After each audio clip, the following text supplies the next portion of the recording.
Good afternoon and welcome to Griffith News Week. I'm Leonie Keane with Paige Cooper. How are you today, Paige? I'm well, thanks. How are you? I'm great, thank you. First up, we've got some great stories, but here's Steph with the headlines. The Gold Coast 2018 Commonwealth Games Athletes Village is confirmed to be built at Parklands. Despite mounting pressure to build the village in Southport, Games Minister Jan Stuckey says the Parklands venue is head and shoulders above other identified sites. 200 Hasty Group employees are still in limbo, waiting to hear about the future of their jobs at the Gold Coast University Hospital site. The employees spent all day yesterday at the site, learning only that the lead contractor, Lend-Lease, would cover their entitlements. The Housing Industry Association is urging more interest rate cuts to sustain recovery in the housing sector, despite an increase in housing sales last month. HIA Chief Economist Harley Dale says the housing sector is so weak, the industry could have its own recession this year. Overseas, the grandparents of triplets from New Zealand feared dead in the Qatar Mall fire this morning are flying to the Gulf state to be with the family. 19 are confirmed dead in the fire, which began in the nursery, quickly engulfing the mall. And the Australian dollar is opening slightly lower this morning after European stock markets suffered small falls.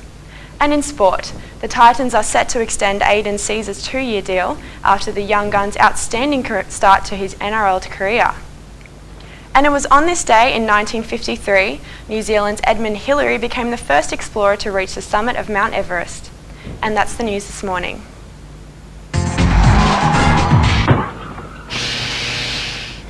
Ambulance ramping around the state is still causing both problems and delays at some of our busiest hospitals. Patients requiring urgent attention are waiting almost twice as long as they did a year ago. Reporter Shannon O'Brien has more. Patients being rushed to hospital are arriving to this, an ambulance traffic jam. It's called ramping and is a common sight outside many of Queensland's major hospital emergency departments. Exclusive footage from inside the Gold Coast Hospital obtained by Griffith TV shows ambulances ramped. Ramping is a phenomenon whereby when patients arrive at an emergency department on an ambulance, they can't be offloaded from the ambulance into emergency department at bed. Dr Rosengren has been commissioned by the new Health Minister to investigate the issue. We term ramping as being if it takes longer than 30 minutes from the time a patient arrives at the hospital to be offloaded. A lack of suitable beds and overtaxed resources are creating the backlog at hospitals. A Griffith University study revealed similar findings. It's become particularly increasingly problematic in very recent times. The problem doesn't stop with patients. Frustrated emergency workers are venting their anger on a Facebook page dedicated to ramping. One paramedic states, "It's not getting any better." United Voice, the ambulance union, states, "There was no doubt ramping was getting worse. There have been reports of paramedics having to stay with patients on the stretcher for up to 9 hours. Dr Shaban warns it's only a matter of time before a patient in need of serious care is adversely affected by the ambulance gridlock. Patients are suffering unnecessarily so with illness and injury, but more importantly that they may then succumb to that illness through a delay in healthcare, which might lead to their death. Last year, Gold Coast Hospital recorded a total of 2,448 hours lost time due to ramping. This is an increase of 149% since 2010. University research indicates that 2012 is on track to be an even worse year for ramping. Shannon O'Brien for Griffith University News.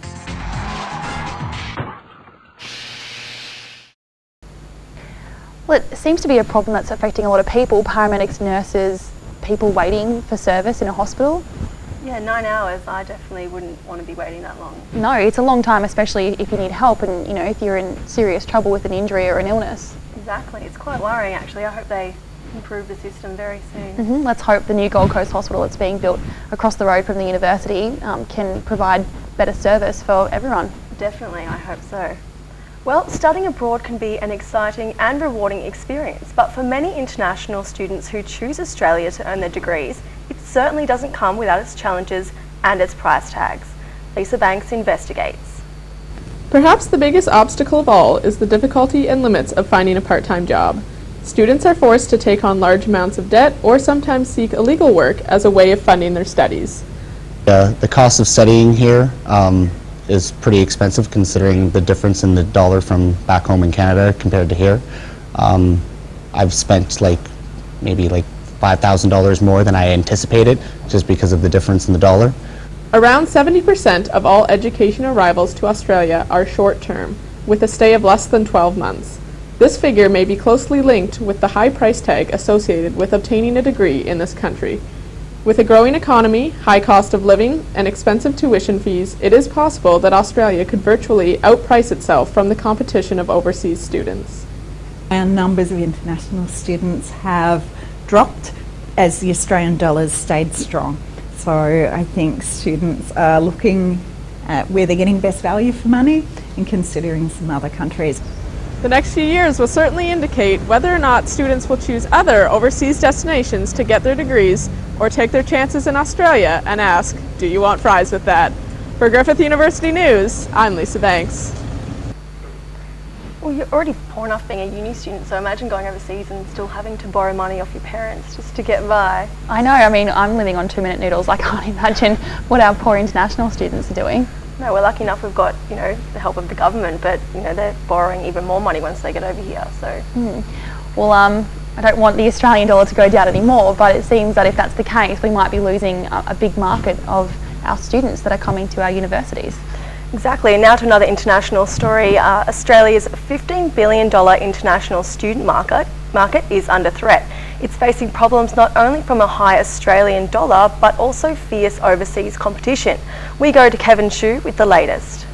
Overseas students claim they are being exploited by employers who are paying them below a world wage for casual work. I used to work as waitress in a Chinese restaurant, and I got $10 per hour. As a dishwasher in a Chinese restaurant, I'm only paying $8. I was paid long wage too as a takeaway restaurant. International students are forced to accept these conditions because they are not aware of the minimum wage.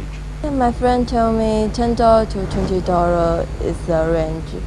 According to the Fair Work Australia's website, the minimum wage for 20 years is $15.15 per hour. I have no choice. Even I didn't do that, others will do. Some employees tell students it is tax-free and so illegal in Australia to justify the low wage. And if a guy doesn't know anything, he can't expect to be paid same as someone who's experienced. So, and there will be the difference there. Increasing local unemployment is making it difficult for students to find a job that will pay them fairly. Support from university is essential to remedy the problem. Yes, we do hear about this issue, and they can ring the Fair Work Ombudsman about anything to do with their work conditions. And if it is an issue that's not being resolved, they can then take it further and have that acted upon by Fair Work Australia, which can take it to court. However, many students still feel they are not given enough information about working conditions. Kevin Xu, Griffith News. I think it's extremely unfair that these employers think that they can just take advantage of these poor international students. I know, I can't believe they're being ripped off like that. It's just that they wouldn't understand what's going on. They're students, they're smart. I know, it's really sad, and I'm glad that we had our reporter Kevin investigate that for us. Okay, to sport now, and North Kira has been named the most likely destination to host next year's Australian Surf Lifesaving titles, but competitors would rather more testing conditions to showcase their skills. Steph Kappa has more.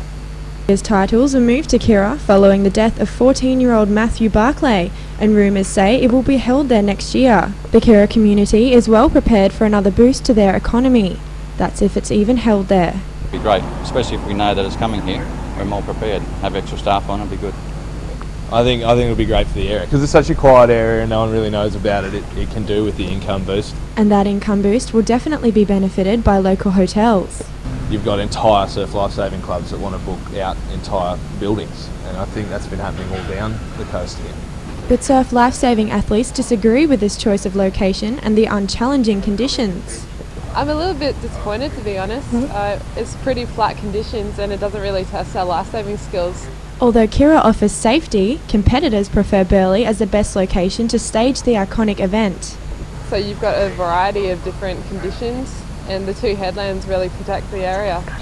Burleigh or Kira, whichever location is chosen, the Gold Coast will benefit, with Aussies injecting over $25 million into the local economy each year. Yeah, it was good, really good. Obviously brought a lot of business to us, which we needed. The event is contracted to be held on the Gold Coast every 2 years until 2020, with alternate years being held in Perth. Stephanie Capper reporting. It's a very sad story, the loss of two surf lifesavers in such close proximity to each other, but I'm hoping that surf lifesaving can come to a reasonable decision and our competitors can keep competing in surf.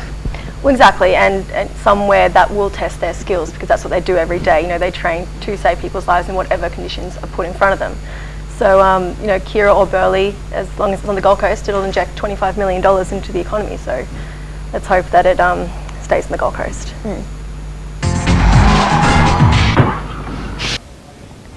Today in Sydney, we're seeing pops of sunshine with a few scattered showers and a high of 19 degrees.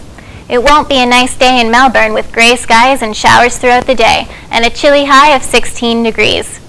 Brisbane's not looking too bad with sunshines and clouds rolling in with the possibility of showers later in the day. Perth is beautiful today with sunny skies and a high of 23. Adelaide is on the chilly side with cloudy skies and a high of 16. Put on your sunnies in Canberra because we're going to have bright sunny skies with a high of 16 degrees. Moving down to Hobart now, we're seeing a relatively nice day with partly cloudy skies and a high of 17. Finally, if you're lucky enough to be in Darwin, put on your bathing suit because it's going to be a hot one with a high of 27 degrees and mostly sunny skies. On the Gold Coast, we're still at 21 degrees. That's your weather. Have a nice day.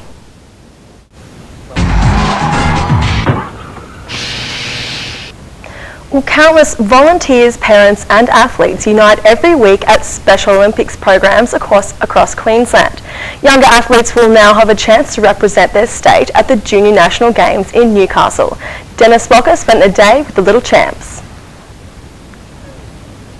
Here we are today at the Special Olympics Queensland Inter-Regional Basketball event held on the Gold Coast.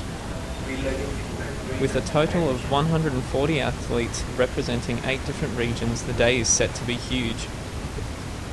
Most athletes involved in Special Olympics programs throughout the state train on a weekly basis and have the opportunity to compete against other regions throughout the year.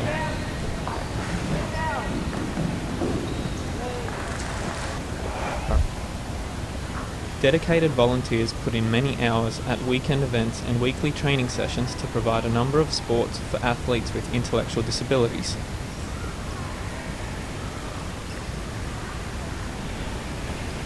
Other sports run in Queensland include soccer, tennis, bowling, bocce, gymnastics and many more.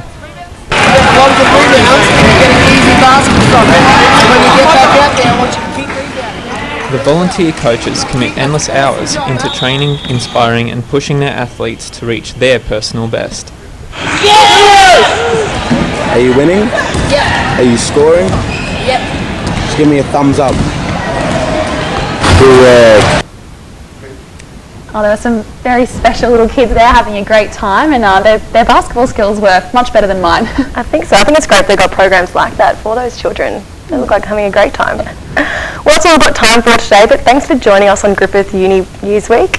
Enjoy the rest of your night.